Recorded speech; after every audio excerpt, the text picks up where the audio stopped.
Welcome to Bardling's Banner, where we discuss rules and lore for Dungeons & Dragons.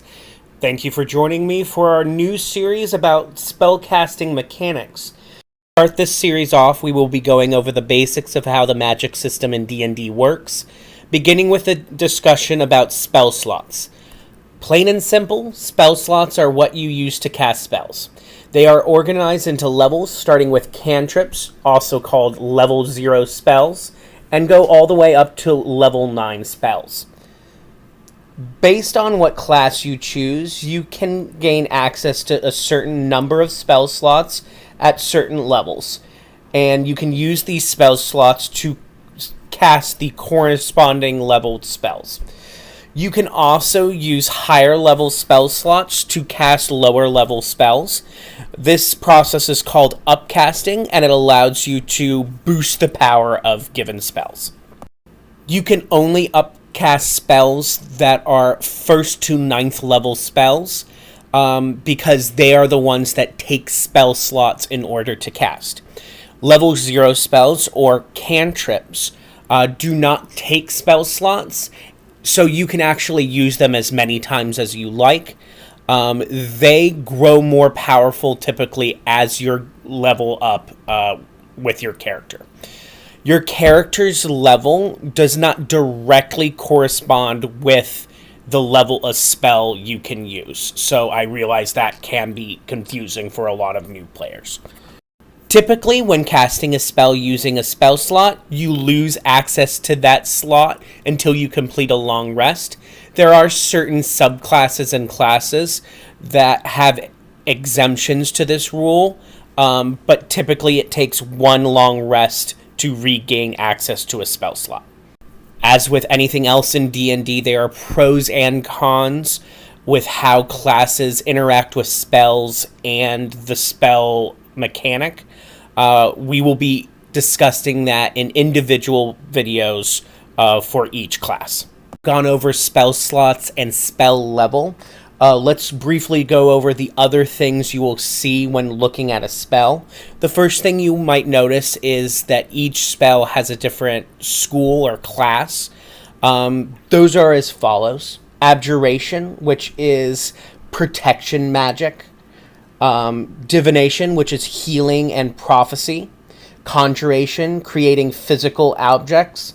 Transmutation is changing those physical objects. Evocation is creating or manipulating forces of energy. Illusion is manipulating reality, while enchantment is manipulating a person's perspective of reality. Lastly, there is necromancy, which is the control and summoning of undead and the use of negative energy. Next, you might notice the casting time requirement for the spell.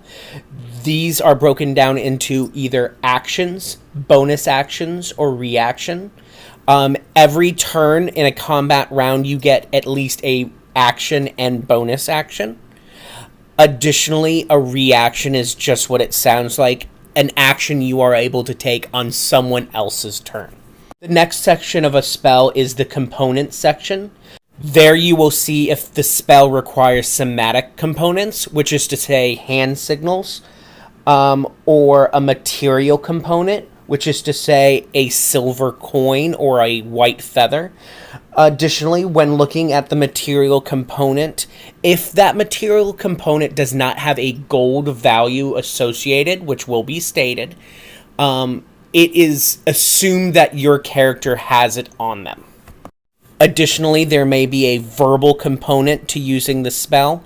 You might also see a small R in the component section of the spell. This means that that spell can be cast as a ritual, and we will go over that in its own video. The last thing I want to go over in this video is that a spell might require concentration.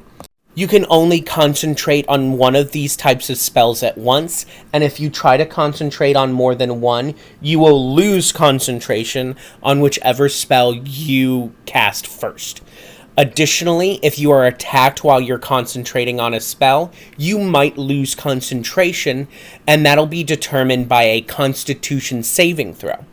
This is why it is actually very important for spellcasters to have a good constitution score so that they can pass these saving throws. So that about does it for the basic rules that apply to using spell slots and spells in Dungeons & Dragons. So thank you so much for joining me today, and please remember to like, subscribe, comment, and share. Next episode, I will be covering the wizard class. And once again, my name is Matthew, wishing you all well, and 1d10 worth of bardic inspiration.